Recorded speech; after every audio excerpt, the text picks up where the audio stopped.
Right, everybody. In South Africa's Eastern Cape, there is, and it's a very colourful part of the country. For somebody who speaks a lot, they say he's been vaccinated with a gramophone needle. Chris Hart, I think, has got Eastern Cape roots. Chris Hart, thanks very much.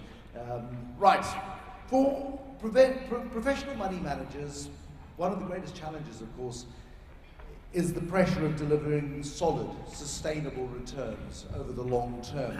And the pressure to outperform is absolutely intense. You've got trustees, you've got pension fund members, you've got members of the media, you've got incentive structures within the companies that you work for, all of which come together and require performance and require outperformance, because if you don't outperform, well, then you might as well just be investing in index funds. Doing it, though, with a crystal clear social conscience can be very, very, very demanding. And so that's what we're going to be talking about in the next 45 minutes or so. That Chris Hart has left us. Thank you, Chris. Responsible capitalism, the role of values in value. We've got 4 panelists this morning. Glenn Silverman, I saw you. Where are you? Where are you, Glenn Silverman? There he is. Glenn Silverman, come up onto the stage, please. You can be my first victim. Hello, boss. Good morning. There we go. They're just having a little company conference as they speak. Glenn Silverman is the Chief Investment Officer at Investment Solutions. They're international man of mystery. He likes to travel a lot. He's got a nice global perspective.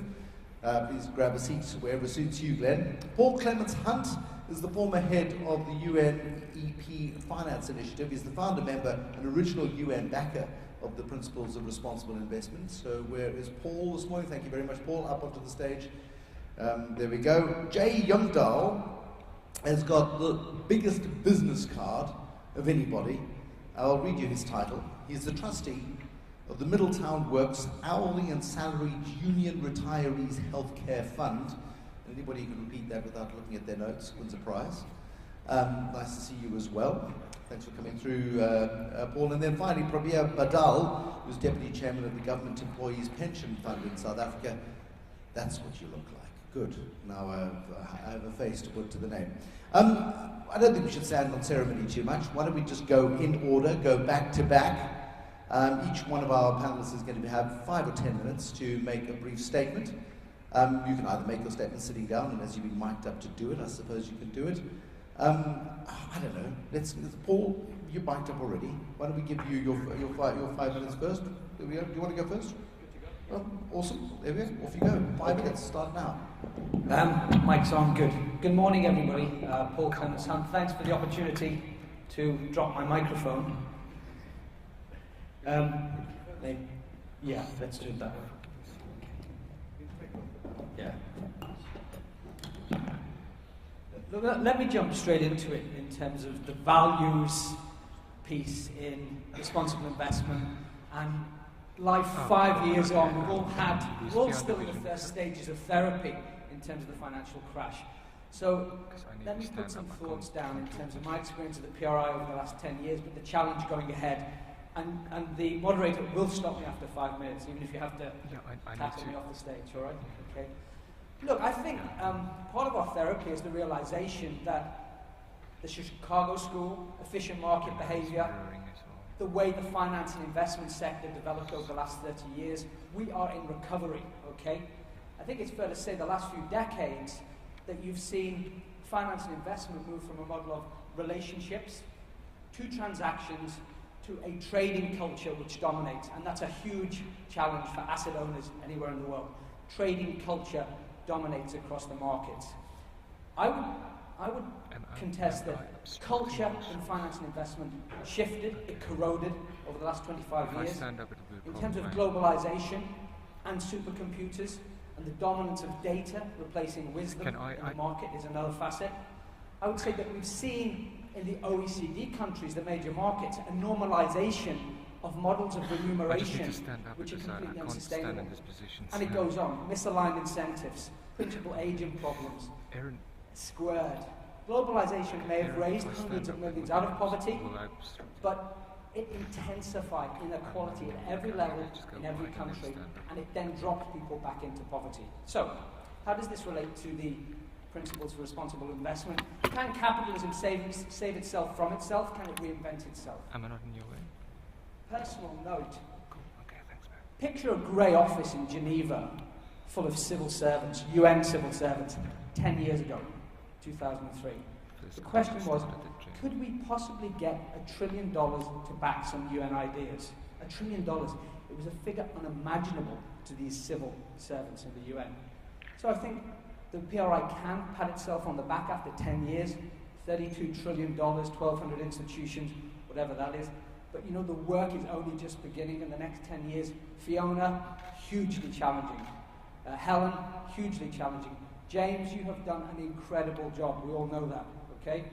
But where's the challenge from this? Could we possibly get $1 trillion to back some UN ideas? The PRI has to continue asking the toughest questions to concentrated political and economic power. And if it doesn't do that, and if it doesn't stand up, all you've done is create a country club which is inward-looking. That's my contention in terms of asset owners at the moment. So not hypercritical, just saying the challenge is ahead. You've got to go back to the question, why did we lose 30% of pension assets in 1 week in September 2008? Why?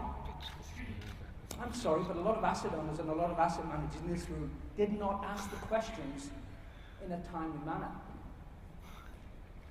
And we've got to keep revisiting that. Even if the markets pick up and bounce, we've got to keep revisiting it. Let's come to Africa before I close my comments. I guess I've had about 4 minutes. Okay. Africa, right? So, global financial assets, 225 trillion. Global economy, 60 trillion annually.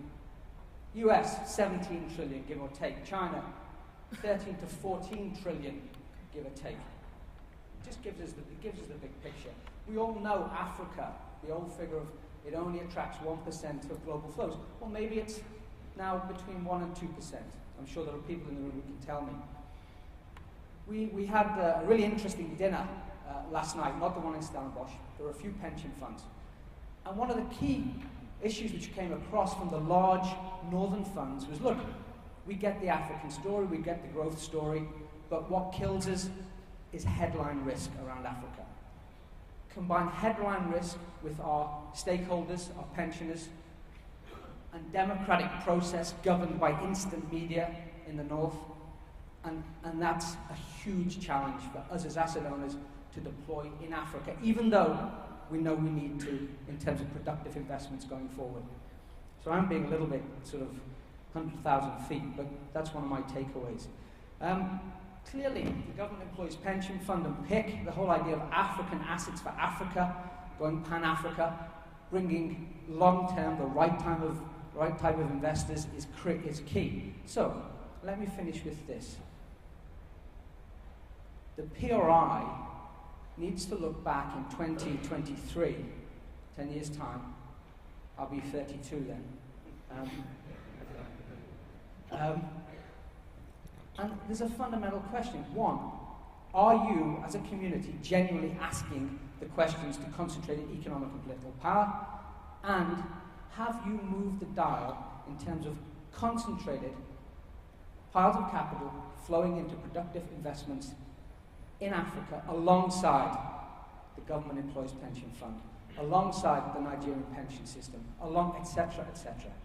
10 years' time, we need to look back. Has the PRI moved the dial? If it hasn't, well, it will have been a grand 20-year adventure. The country club will have had lots of conferences, lots of cocktails, but that's the challenge. And I will finish on this. So, Gordon Brown, out of the UK. Do you remember him? Does anyone remember Gordon Brown? Good. Not loved at home, in many ways. But look, immediately after he left power, he produced a book, Beyond the Crash. And it's not well read, I don't think. It's read by certain people.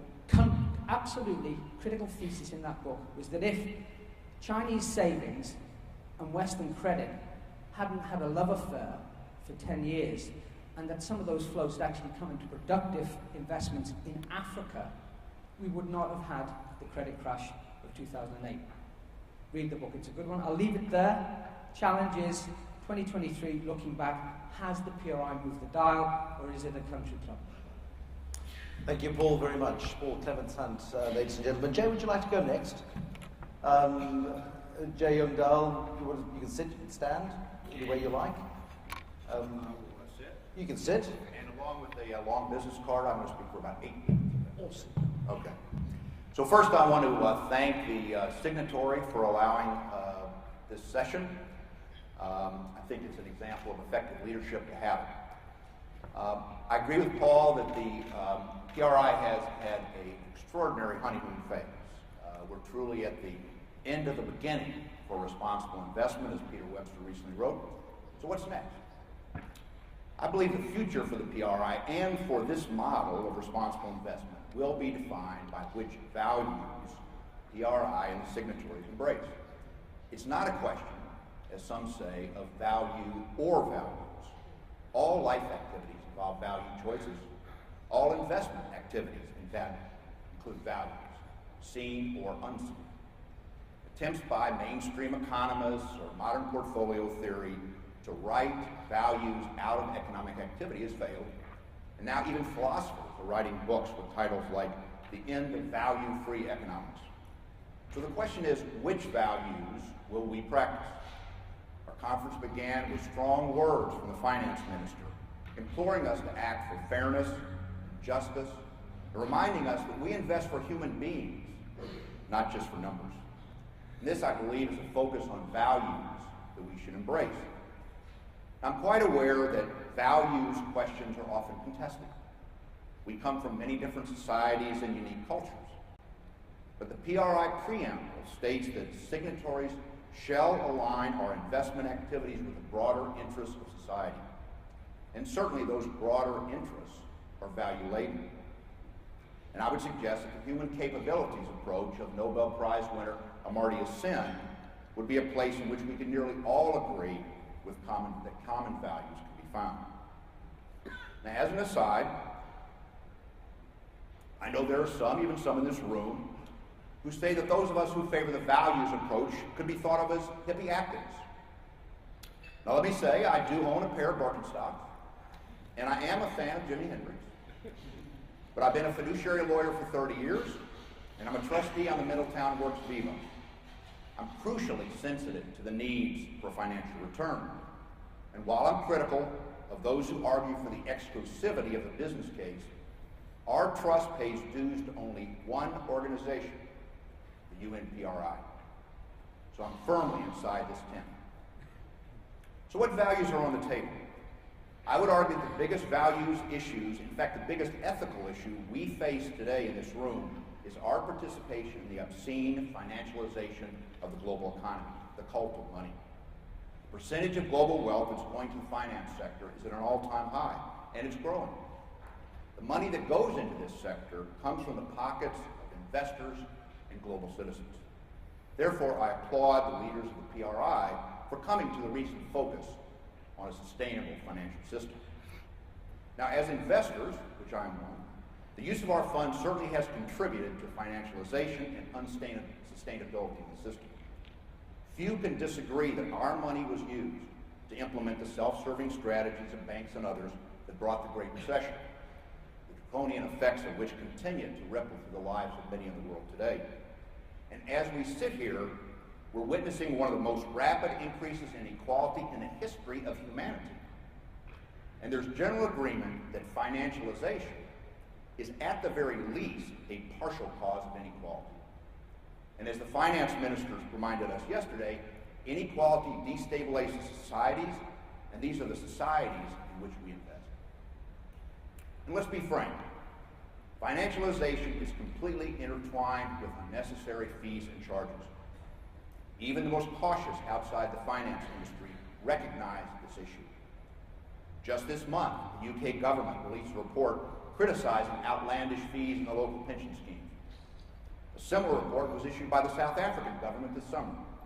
It found that the compounding effects of high investment and administrative fees and charges were equal to 50% of the contributions which otherwise could have been made on behalf of workers.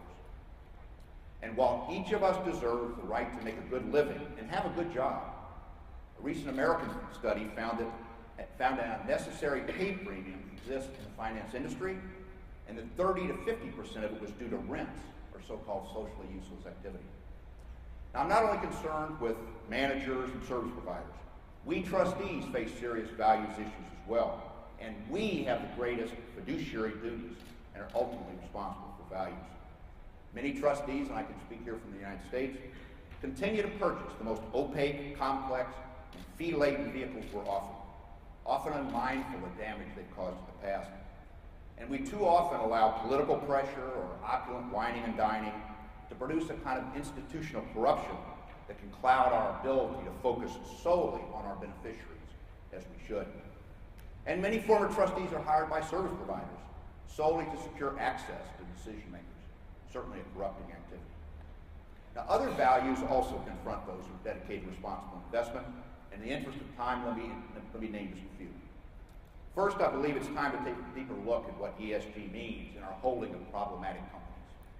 As Sharon Burroughs reminded us yesterday, is it ethical for us to continue to fund garment and retail companies that are responsible for the deaths of hundreds of young girls in Bangladesh just this year? Now, these companies talk with us, they engage with us, and sometimes even sign agreements. But the deaths of Bangladeshi workers continues. At what point for responsible investors is enough enough? Shouldn't we think about whether we bear some moral responsibility? And as we meet here in Africa, is it ethical for us to be involved in projects that push indigenous farmers off their land, driving them to cities without proper sanitation or education for their children? Next, while we look at political risk, in the United States we're doing a lot more on lobbying and companies' involvement in this, we decry the revolving door of politicians and those that they legislate. But isn't a revolving door coming in responsible investment now, where those who earn the fees and those who safeguard the funds go back and forth? Now, as a small movement, we cheered this cross-fertilization. But is it true today? What conflicts of interest does this situation produce? A discussion should begin. Third, does responsible investment mean we cheer when workers are cut from enterprises and the stock price goes up? A common headline in the financial press, in the US at least, is investors cheer as companies announce massive job cuts. As stewards of workers' capital, which I am, isn't it a little bizarre that funds held for workers' retirement are joyful when other workers lose their jobs? Should primacy of immediate financial returns trump long-term social concerns for us? Now, I know that many of you in this room may disagree with some of these points. And maybe you think I listen to too much Jimi Hendrix in my youth. But if so, let me talk pragmatically just for a second. Because if you think pragmatically, I think you should be concerned about the effect of a values-free stance on PRI. Today, the PRI approach is under pressure on college campuses in the United States by those influenced by Bill McKibben and others. Disinvestment is on the rise. Given the recent findings of the Intergovernmental Panel on Climate Change, can we really say that our style of sustainable finance and engagement with companies whose activities harm the environment matches the scale of the problem? Is the PRI approach effective as it concerns arguably the greatest financial and ethical issue of our time, climate change? And if responsible investment is based on the strategy of shareholder primacy, we should be concerned. Because in the US, the idea of shareholder primacy is under attack with a new book that's gotten a lot of press, as it seems to exclude or marginalize all other stakeholders, no matter what we say. I think it's fair to say that few outside of finance or the wealthy favor shareholder primacy. So whether you think ethically or pragmatically, this issue, I believe, should be important to all of us. In closing, fundamentally, we in this room are financiers. And we are living at a time when finance is rightly in disrepute. Because finance should be about serving society, and therefore serving people, not the other way around. Sustainable financial fiduciary duty and truly responsible investment, to which I believe all of us in this room are dedicated, requires no less than a marriage of equals, value and values. To otherwise is a human risk. To do otherwise is a human risk and a financial risk. Thank you. Thank you very much, Jay Youngdahl. Prabir Badal, the Deputy Chairman of the Government Employees Pension Fund in South Africa. Your however many minutes you'd like to stretch it beyond 5, begin now. Thank you, Bruce. I'm sure that we've all listened attentively to the inputs made by various speakers over the last few days on the broader framework of responsible investment, especially on its definition, its implementation, and its value add throughout the investment cycle as a whole. In the context of South Africa and the government employees pension fund, our post-democratic era poses many challenges, not only to us as a country, but for the African continent as a whole. South Africa remains the largest economy in Africa for the near future and serves as a springboard for social and economic development into countries north of our border. Despite us attaining political freedom in South Africa in 1994, a fair majority of citizens have yet to achieve their basic social and economic freedom. Despite attaining record increased growth rates in our economy from 1994 to 2007, we've seen an increase in growing inequalities, increase in unemployment, poverty, and corruption. Any potential of sustaining the record economic growth was curtailed by the advent of the 2008 global economic meltdown in the West, which also impacted on economies in the East slowed down. This was termed the crisis of capitalism. This further compounded our challenges in dealing with triple crisis of growing inequalities, increased unemployment, and poverty. As a pension fund, the GEPF was not immune to the effects of the economic meltdown. Further challenges due to short-sighted planning and funding and lack of funding for expansion and maintenance on the part of our electricity utility created additional shocks to the economy. In a short space of time during 2008, our valuation decreased by approximately 70 billion rand, which equivalent in dollar terms about $7 billion US. We fortunately at the GEPF had the foresight and signed the PRI code in 2006, and had started to align our investment strategies and tactics to conform to the PRI code, as well as through realignment of our portfolios to broaden our diversity. Our excess solvency reserves accumulated over a period helped cushion or smoothed out the impact of the decreased valuation. It also assisted in ensuring that we were able to pay out pension increases at the full rate of inflation. In contextualizing my brief for today's input by sharing with this gathering the South African perspective, I must reflect on, and which I'm not going to spend too much time on what is responsible investment, because the last day and a half, or the day has gone extensively through that, and why responsible investment is growing. The strong growth in the PRI initiative indicates that investors are increasingly aware of ESG factors and seek to incorporate them both before they invest and as ongoing active owners of shares, bonds, and other securities and assets. The growth for responsible investment is being driven by one, recognition of the financial materiality of ESG issues for individual companies and the market as a whole. Two, the acceptance that integrating these issues forms part of an investor's fiduciary duty to its client and beneficiaries. Three, concerns about the impact of short-termism, the company performance, investment returns, and market behavior. Four, the desire to see companies owned and managed in a way more holistically addresses long-term drivers of risk and return. Five, increasing public policy measures requiring investors to exercise their rights and responsibilities as owners, including expectations around voting and engagement. And lastly, the pressure from competitors seeking to differentiate themselves via their approach to responsible investment. Now, in the South African context, we're governed by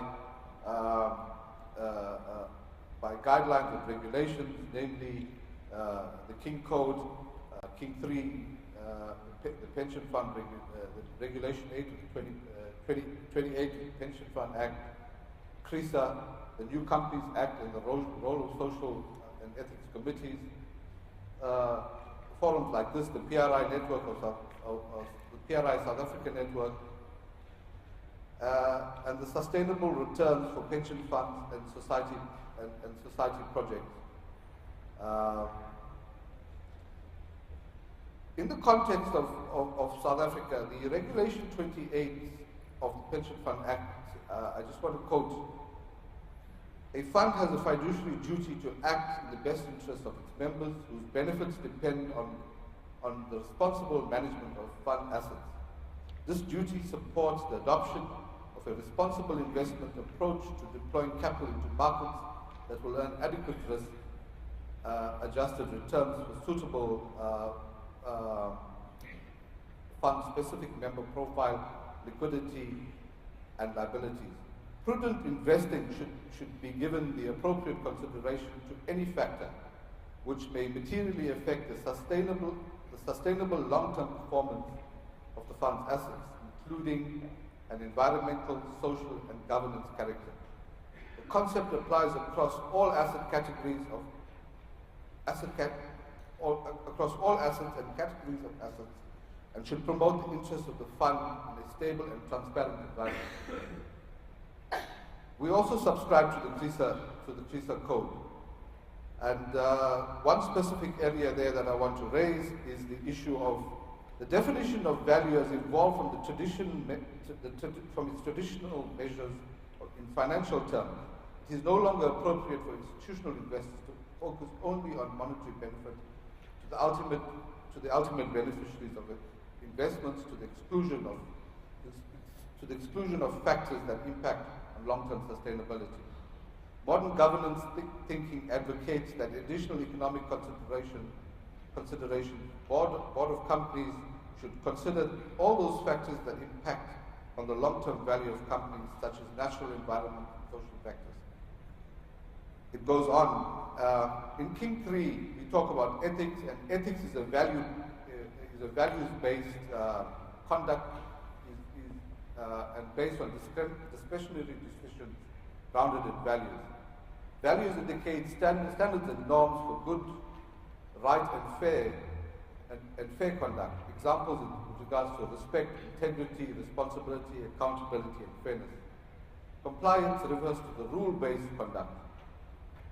Ethical dilemma occurs when values clash. Ethical reasoning can be described as using values-based reasoning to solve ethical dilemmas. King 3 suggests a stakeholder triple context approach to corporate governance. To whom is the board responsible?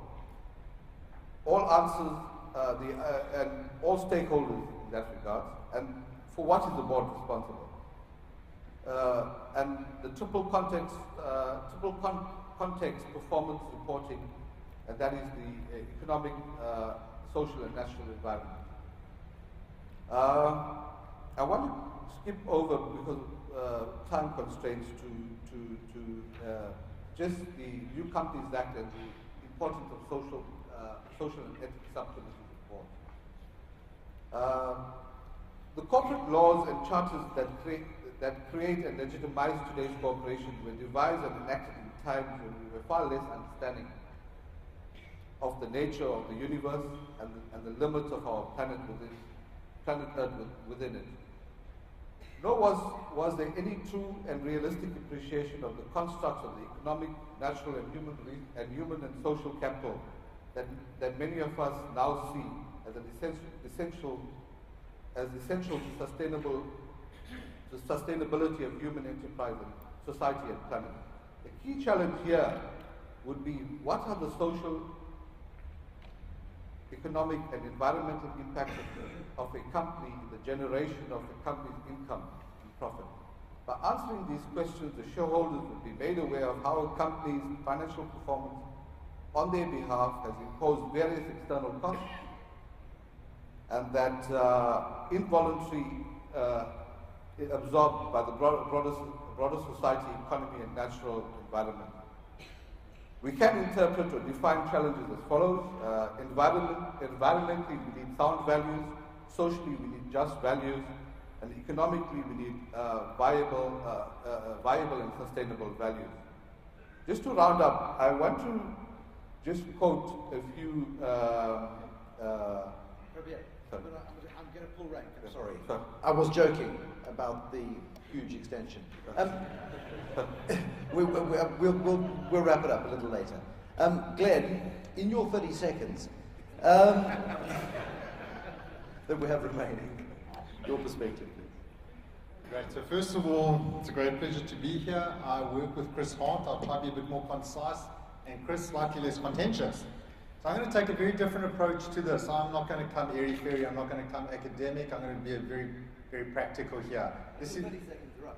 That was good. I thought, this has been a journey for our company, for myself. I'm no scientist. I'm not a tree hugger. I'm a chartered accountant by training. I'm a certified financial analyst. I'm an investment professional. And we were challenged about 2 years ago to come and think about the space called sustainability. And it's been a wonderful journey, exciting, challenging, across the board. We had a few different ways we could approach this. The starting point, which everyone says, is launch a green fund. A wonderful 2% of assets, and we decided not to do that. Rather, we decided to take an approach to put this across 100% of everything we do and change our investment process. And that's a very challenging step. And thankfully, we decided to go the slow and steady route. Because as I listen to this debate and many others, I realize this is a very polarized world we're in. Maybe the UN PRI think this, but I can find the equivalent number of people who think exactly the opposite. So very, very difficult space, and we've taken a slow and steady approach. We are South Africa's largest multi-manager. We run about 250 billion rand under management, $25 billion assets. And we're kind of complex, therefore, because we're both an asset manager and an asset owner. We sit somewhere between them. We've made a lot of progress. RI committees we've created. I do sustainability presentations around the country, but slow and steady. I think a measured message. We do a questionnaire of 50 local and global managers to see how progress is being made in this environment, and maybe in future conferences we can come and chat to the people around here. In terms of philosophy, we believe in this concept of higher purpose. This is something we would have done anyway. We believe in treating customers fairly. We think these are widow and orphans' money at the end of the day. We really, at the end of the day, need to focus on both risk and return. And I think it's a risk element that's being missed. But if we were to give our clients less than competitive returns, we wouldn't have a business. So we are not prepared to forego returns. We are not prepared to pay money away for some greater good that may or may not be there. It needs to be competitive, and I think that's a challenge at the end of the day. I think maybe one thing that people here may, especially foreigners, not be aware of, South Africa is a very small equity market. The top 40 shares make up almost the entirety of the trade. If we were to say to our local managers, you may not invest, for example, in mining companies, deep mining companies, you wipe out 50% odd of the market cap, that would be very problematic. So I think it's really important as well to think about the practicalities and to say for South Africa you may have to have a slightly different approach, or maybe, Chris, for Africa entirely, and you could have globally where maybe screening and all could work. 2 minutes, but I think I did it. That was very good. Only slightly provocative. All right, good. Well done for bringing us back. Paul Clements Hunt, you started this process rolling. Is the attitude of the investment sector, as has been beautifully exhibited by Glenn Silverman, a constraint to the PRI? We're not going to pay money away for a future that may or may not happen, roughly, quote unquote? It's the wrong question, with due respect, Mr. Moderator. I will answer it, though. Please answer the question, then give me the answer to the question you would have preferred me ask. Yeah, no, indeed. It's not the issue about giving away return, right? That's the PRI is we know it's not about that, it's not about exclusion. It's about actively managing your forward risks and understanding new opportunities. Strip all the jargon away, that's what it's about. So our colleague here, absolutely. It's a slow journey. Fiduciary duties are important. Pensioners' return is incredibly important. You've got to get it right. That's why it's a big issue. I think that we've got pockets within the investment community, and clearly some of the big asset owners do get it, and the PRI has helped that process. But again, don't let's kid ourselves in terms of the people who trade on a daily basis, the broader markets, people who do very, very well out of some of the figures in terms of the return to the financial and investment sectors and the principal aging problem. we've got a long way to go. I mean, Peter Webster is right, it's the end of the beginning, okay? Is, at the risk of asking another wrong question, is it going to do the slightest bit of good in the long term? You've made huge progress in the honeymoon phase, as Jay puts it. Huge progress in the last 10 years. But ultimately, investor returns are what matter to the investors of capital. And if they don't get those returns, the PRI goals will fall away. Is it going to do any good? Concrete example. I think the conversation between people like GEPF and PRI, Pension Fund of Banco de Brazil, that takes place in PRI meetings, or the Thai government employees pension fund, and some of the northern funds. These are fundamental conversations which are beginning to change the nature of the debate. So yes, that's the good in terms of actually deploying and rolling out capital where you have got competitive returns and yet you're understanding both the co-benefits and the risks. Difficult journey ahead. And so the answer is yes. That those linkages that are made help frame a new debate, and it's beginning to roll out. The doing bit, and these people know it, is really tough. Yeah. Prabir, I mean, South Africa's got its own problems, a legion of problems, yet the Government Employees Pension Fund has taken the decision to take a percentage of its pensioners' money to invest in other parts of the African continent. It's a drop in the ocean in terms of making a contribution to African development. How do you get a balance, appropriate balance, between what is required by the needs of government pensioners and your perceived need to help develop the African continent, possibly at the expense of South Africa? We don't see it as at the expense of South Africa. I think we believe that we exist in a mutual environment. The reality is that as the GEPF, we're constrained with the South African market,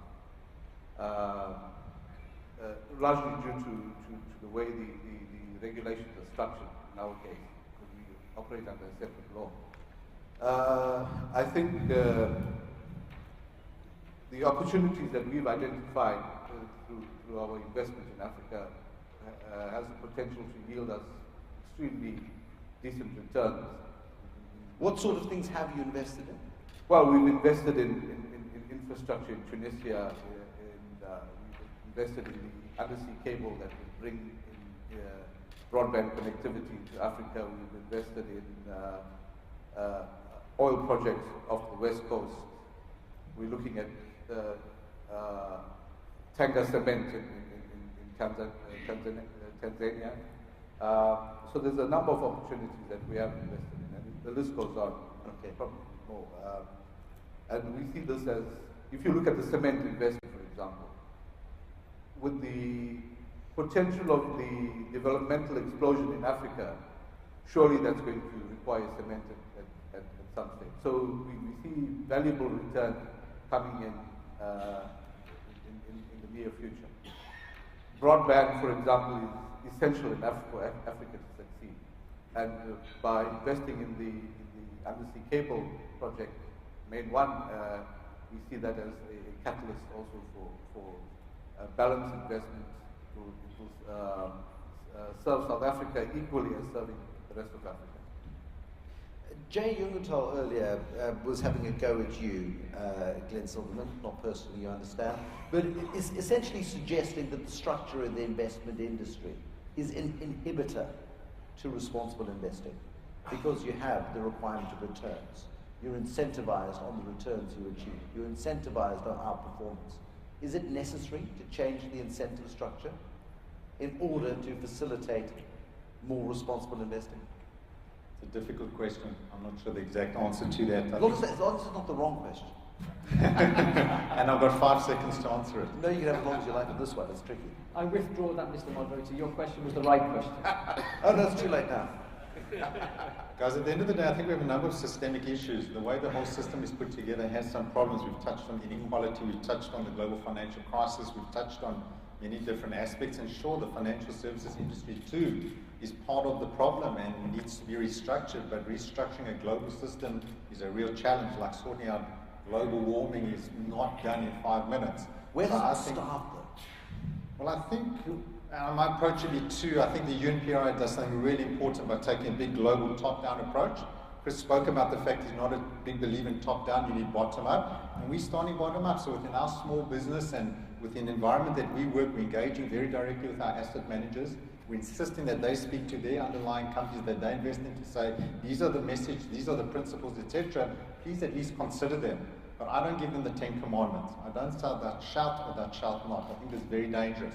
They've got to be competitive with cognizance to risk and ESG factors.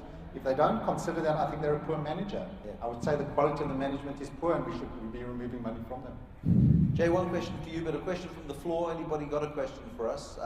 Right at the front over here, can we get a microphone to the front, please? Jay, I don't know if you've read Joseph Stiglitz's The Price of Inequality, fairly recent publication, but I mean that is the real consequence of a mismanaged financial system. The price of inequality leads to our ultimate self-destruction at some point. I mean, was my takeaway from Stiglitz. I think that's right, and I think that there's kind of a flaw in some of the questions, in some of the ways that I think that underlies it, and that is that ways of doing business that we've done in the past have produced these fantastic returns. If the old system, you've brought up several times about issues of returns. If the system of returns from 2000 to today had produced extraordinary returns, we'd be having a different conversation. But the fact of the matter is they haven't. So to say that, we can't think about value, we can't think about inequality because that's going to harm our returns. What returns?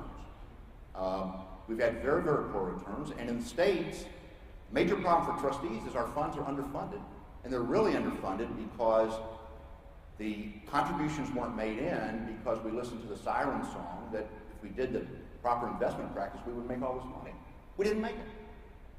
So I think that should cause us to step back and say the status quo is not going to work, and then to think about issues, the ancillary issues that come out like inequality.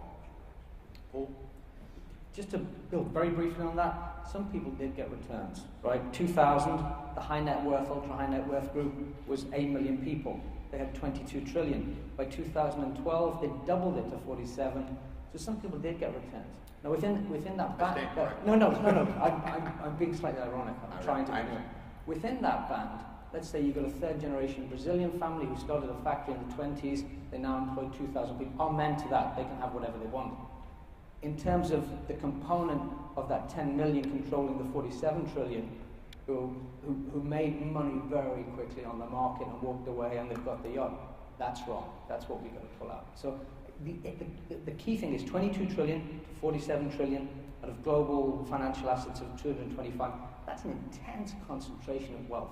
That is the downside of globalization, and that's a huge problem for people investing going forward in terms of social instability, inequality in any given community, and that's the challenge.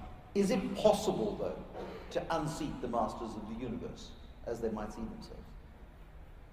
Well, one of the questions is whether the PRI signatories will feel strongly about criminal charges against some of those who stole in the financial sector. I read today that in the UK there's a new proposal about criminalizing certain activity. I mean, certainly in the United States, those who have been the worst actors have been able to just completely walk away with their money. And whether there's the political resolve to do that is obviously an open question, but query, shouldn't responsible investors be in the lead of that? But unfortunately, a number of our signatories have become caught up. First of all, gentlemen, thank you so much for this. I'm Erica Carver from Cornerstone Capital in the U.S. I have actually two questions. The first, and maybe this is for Glenn, but the extent to which you argue that if your asset managers are not integrating ESG systemically, they're not doing their jobs and you should fire them. I applaud that. I would say the same about the sell side. But my question relates to the extent to which when the PRI discusses $32 trillion under management, the extent to which that $32 trillion is truly doing as you say, and the accountability associated with signatories that are not. I'd be interested in knowing perspectives on that from each of you. The second question, there's a notable lack of women on this panel.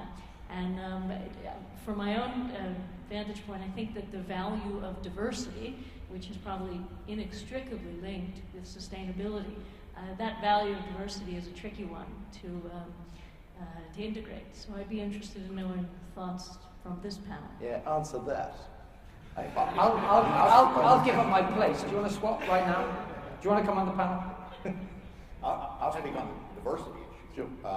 I didn't realize that I saw in the UK that there's now men can sign a pledge saying they won't be on a panel if there's not a woman on there, which I think is a fantastic thing. I do think that diversity is extraordinarily important, and it goes with the kind of human values that we've talked about and that we as trustees think about. And I think that it's something that certainly as a white man I've got to kind of continually refresh that idea and keep thinking about it, because when one recognizes that the fault pushes you in a certain way, you've got to correct. You've got to lean in the other way. I can respond as well. I mentioned to you we do this survey which we started last year, 50-odd local and global managers. Our summation of that is, firstly, South African guys really get it. The South African asset managers, and we've heard mention of King Codes and QISA and Regulation 28. We really have an environment where I think that people are very supportive. How they practically implement some of this are some of the challenges, but I'm finding no resistance whatsoever. And in fact, our surveys show almost 60% of our asset managers say it will enhance returns at the end of the day. That's fantastic. 7% said it will harm returns. I was pleased. Now, the conviction in which they say that it can be debated, but that was pleasing. In Europe, I find a very similar response, a very warm response. Our typical response in the States has been very different, where it's kind of seen in quite a negative light. You're a tree hugger, you're an activist. So, and these are managers we like and we know for many years, but the response to even questioning along these lines, so I think it's very geographical in its kind of response, and that's been one of the conclusions from our surveys. In terms of diversity, I think South Africa can be very proud. We have a very diverse country in which this is kind of entrenched. And we're actually quite shocked often in meeting managers, for example, overseas, where again it's all white male. And you just don't find that in South Africa. Our RI committee is predominantly female, and I think they're very important. They have a sensitivity, they think about the world differently, and I think it really is critical. So this is a badly selected panel, but that aside, we think we're doing a pretty good job. It's the moderator's fault, I think. Naturally, of course. And you ask bad questions. Prabir, a quick thought on diversity, and then we'll move to the next question. Well, I think if you look at just generally the South African delegation at this PRI conference, you'll see a fair spread of women, and even in the industry as well. But I mean, it requires continuous transformation for us to inculcate the culture of women emancipation. I think just from the GEPF side, I mean, if you look at our board as well, we board, including our staffing structure, including that of the service providers, is reasonable empowerment of women. Reasonable empowerment. There we go. So, you've got the microphone. Has it been taken away already? We're very good at clearing microphones. Back to the table at the front, please. Thank you very much. Just by a show of hands, I've got some more questions. Right in the middle of the room. We'll need to go there next, please. Mike Clark, Russell Investments. As Eric was boiling during that, my first suggestion was she just actually sat down in Paul's chair while he was standing up. He could make the point very well, so when he sat down, he couldn't. But my point to you was your sort of question about where do we start. My immediate reaction, it was the wrong question, but obviously that wasn't going to fly. I think each of us has to start where we are, because regardless of sort of systemic, then we've all got our own sort of spheres of influence. One thing that I've found helpful in my work is actually trying to sort of think about the interactions with the system. So if there's one thing we can all do, it's just try and get a wider perspective of the interactions. And then, as you know, each of the panelists said, we've got to do our bit in our place. But the more we understand the interactions, I think the more effective we can be. But this feels like going beyond a 5-day test, to take a cricketing analogy, Paul. I mean, this is taking a test series, and it's perhaps taking a look at, if we go back to the long history of cricket between Australia and England, looking at the entire Ashes series over decades. I mean, this is the sort of the extent of the game the PRI is playing, isn't it? What was it, the longest test, 1933, 11 days? I don't think the PRI is quite at that status yet.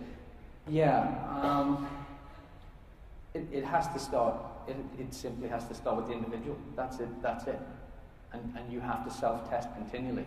in terms of what are you doing on a daily basis. If you are a PRI signatory, if you're the CEO of an investment company or a service provider, and you're stuck, what are you doing to make it real? Would you applaud then the way in which Ben is approaching it and Investment Solutions? You know, it's a serious business. You've got to be prudent. The fiduciaries, they're looking after people's money. If they suddenly decided on Monday morning the CEO's got green and got God, let's do it, it means nothing, right? So yeah, you know, big complex organizations managing, I don't know, 20 billion rand or 20, they've got to take the time and be smart, but it is about individuals driving it and institutional memory and honesty. A final question from the middle of the room, sir. Thanks so much indeed. My name's Rob Lake. I'm an independent responsible investment advisor. Little closer to your mouth, please. Rob Lake. I'm an independent responsible investment advisor. Today's framing of one of the core issues of responsible investment is value versus, or value and values. Yesterday's was short-termism versus long-termism. What do you think, people on the panel, is the relationship between those two different ways of thinking about the fundamental issues? And if a sufficiently long-term investment perspective is taken, will all issues of values, in fact, become relevant to financial value, or will there still be some things that are not addressed, even in a very long-term investment perspective? Then we'll let you have a go at first there, Jay. So, very good question. So one of the other areas that I work in as a lawyer is in the concept of fiduciary duty. And, you know, one of the examples I use is, let's say that a fund invested in a private equity manager that bought a company, took it private, shut down a couple of plants.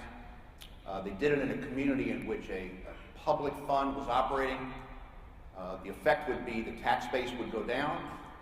The pressure on the municipality to put money in the fund would intensify.